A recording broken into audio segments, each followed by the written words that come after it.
اب قیامت کے دن نبی پاک کے قریب ہونا، اللہ اکبر، آپ سمجھتے یہ کتنی بڑی نعمت ہے؟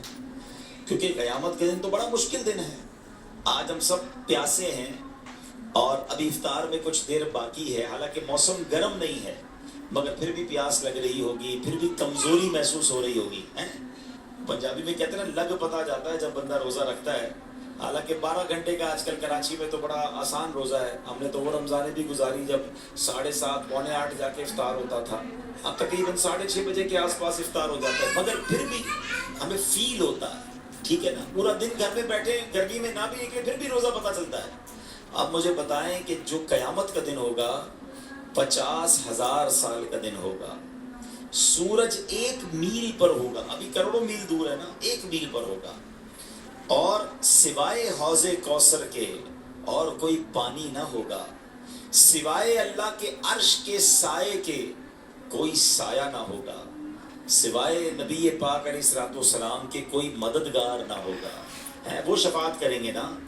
اب بتاؤ، ایسے خطرناک اور اتنے مشکل دن، جو نبی پاک علیہ الصلوۃ والسلام کے قریب ہو گیا اس کے تو کام بن جائیں گے نا، اس کی مشکلیں تو آسان ہو جائیں گی، مگر جو نبی پاک سے دور ہو گیا۔ 2 حدیثیں سناؤں گا۔ پہلی حدیث ہم نے کیا سنی کہ میرے سب سے نزدیک وہ ہوگا جس نے سب سے زیادہ درود پاک پڑھے ہوں گے قیامت کے دن۔ ایک حدیث پاک میں نبی پاک علیہ الصلوۃ والسلام نے کچھ اس طرح ارشاد فرمایا، جس کا مضمون ہے کہ قیامت کے دن وہ میرا چہرہ بھی نہیں دیکھ سکے گا جس کے سامنے میرا ذکر ہوا اور اس نے مجھ پر درود پاک نہ پڑھا۔ ابھی دونوں باتیں یاد رکھیے، ایک وہ ہے جو قریب ہوگا، صحبت مصطفیٰ مل جائے گی صلی اللہ علیہ وسلم، ایک وہ ہے جو دیدار بھی نہیں کر سکے گا۔ تو اب کتنا محروم ہے کہ جس کو دیدار نہیں ملے گا۔ ان دونوں چیزوں میں جو کامن چیز ہے وہ کیا ہے؟ ایک درود پڑھنے والا ہے، ایک ذکر مصطفیٰ صلی اللہ تعالیٰ علیہ وسلم سن کر بھی درود نہ پڑھنے والا ہے۔ غور کر لیں کہ میری اور آپ کی زندگی درود والی ہے یا بغیر درود والی ہے۔ قیامت کا دن ہم سب نے فیس کرنا ہے، تو آج پہلا رمضان ہے نا، آج سے نیت کر لیں کہ انشاءاللہ اب روزانہ کثرت کے ساتھ درود پاک پڑھیں گے انشاءاللہ۔ اب درود پاک میں کمزوری نہیں آنی چاہیے، کثرت کے ساتھ پڑھتے چلے جائیں۔ اللہ مجھے بھی اور آپ کو عمل کرنے کی توفیق عطا فرمائے۔ ایک بار محبت کے ساتھ درود پاک پڑھ لیں۔ صلو علی الحبیب صلی اللہ تعالی علی محمد صلی اللہ علیہ وسلم۔ آج میں انشاءاللہ قرآن مجید فرقان حمید سے ایک ایسا واقعہ آپ کو سنانا چاہتا ہوں جو آپ نے ہو سکتا ہے پہلے بھی کئی بار سنا ہوگا، اور چونکہ پہلا روزہ ہے تو میں نے سوچا کہ قرآن پاک کی سب سے بڑی سورت، اور جو بالکل شروع میں آتی ہے سورہ فاتحہ کے بعد دوسری سورت ہی وہ ہے، اور وہ سورہ بقرہ ہے، ٹھیک ہے، ون آف دا بگیسٹ سورت آف قرآن۔ پہلے تو یہ سمجھ لیں کہ رمضان نزول قرآن کا مہینہ ہے، رمضان اور قرآن کو بڑی خاص نسبت حاصل ہے۔ شہر رمضان الذی انزل فیہ القرآن، اللہ قرآن میں کیا فرماتا ہے؟ رمضان کا مہینہ، what is the introduction of Ramzan? کون سا مہینہ؟ انزل فیہ القرآن، جس پہ قرآن نازل کیا گیا، یعنی رمضان کا تعارف ہی قرآن ہے۔ سمجھیے بات کو۔ اب جو رمضان میں قرآن نہ پڑھے، رمضان میں قرآن سے اٹیچ نہ ہو، رمضان میں قرآن انڈرسٹینڈ نہ کرے، سمجھنے کی کوشش نہ کرے، تو پھر تو وہ رمضان کی وہ لذت کیسے پائے گا؟ آپ کو پتہ ہے قیامت کے دن روزہ اور قرآن بندے کی شفاعت کریں گے۔ روزہ اللہ سے کہے گا یا اللہ دن میں میں نے اسے کھانے پینے سے روکا تھا، اور قرآن کہے گا یا اللہ رات میں نے اسے قیام کر کے آرام سے روکا تھا، یہ رات قیام کرتا تھا۔ اب بتاؤ، جو روزہ رکھے اور قرآن نہ پڑھے تو وہ ایک سعادت سے تو محروم ہو رہا ہے نا۔ تو قرآن پڑھنا بھی ہے، انڈرسٹینڈ بھی کرنا ہے۔ یہاں میں ایک کتاب کا تعارف بھی آپ کو کروانا چاہتا ہوں۔ پہلے تو آپ ایک بات سمجھیے کہ پورے قرآن میں اپروکسیمیٹلی کم و بیش 6,600 سے زیادہ کم و بیش آیتیں ہیں۔ ہمیں بہتر تو یہی ہے کہ پورا قرآن پڑھیں، انڈرسٹینڈ کریں، لیکن ان 6,600 کے قریب آیتوں میں 89 کے قریب آیتیں وہ ہیں، 90 کے آس پاس آیتیں وہ ہیں جس میں اللہ کریم نے مجھ سے اور آپ سے براہ راست بات کی ہے، ڈائریکٹلی بات کی ہے۔ اور وہ آیتیں کون سی ہیں؟ یا ایھا الذین آمنو، اے ایمان والو، او یو بلیورز، کون ہے ایمان والا؟ میں ہوں اور آپ ہے نا، ایمان والے ہیں نا بھائی. اللہ نے مجھ سے اور آپ سے بات کی ہے. وہ 89 آیتیں پڑھ لی آپ نے. یہ سوچئے کوئی میرا 30 سال کا بھائی بیٹھا ہے، کوئی 40، کوئی 50 سال کا، کوئی 60 سال کا.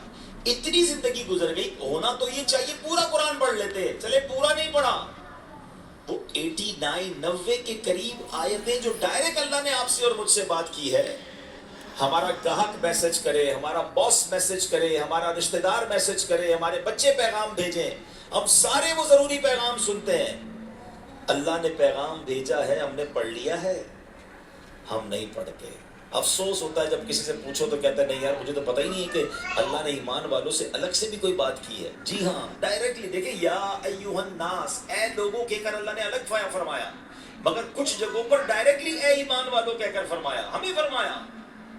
اب ہونا یہ چاہیے تھا کہ ہم پورے قرآن سے وہ ساری آیتیں ڈھونڈ کر خود پڑھتے. تھوڑا مشکل ہو جانا تھا. دعوت اسلامی والوں نے ہمارا کام آسان کر دیا. یہ میرے ہاتھ میں کتاب ہے، کتاب کا نام ہے اے ایمان والو.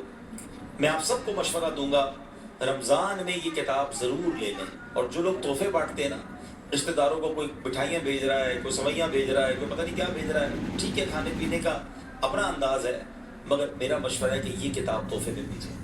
اس میں وہ تمام 89 90 کے قریب آیتیں موجود ہیں جس میں اللہ نے قرآن میں ہم سے کیا بات کی. صرف آیت نہیں ہے، اس کا ترجمہ بھی ہے، اس کی تفسیر بھی ہے.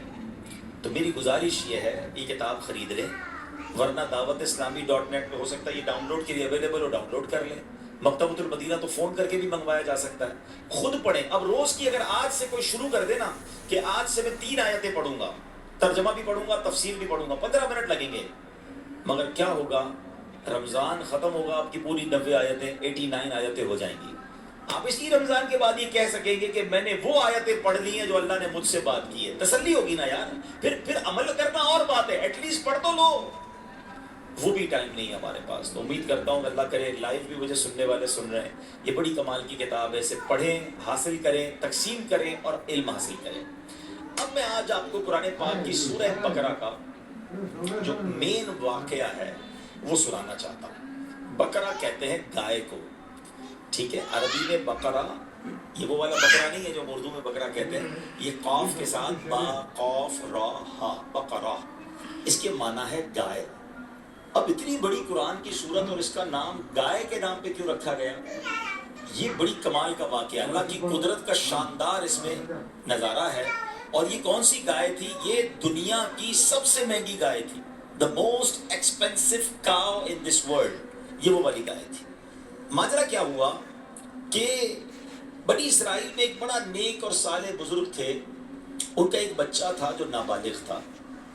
اب اس بزرگ کے پاس، اس نیک بندے کے پاس مال میں فقط ایک چھوٹی سی بچیا تھی. ابھی بڑی گائے نہیں بنی تھی، ایک بچیا تھی.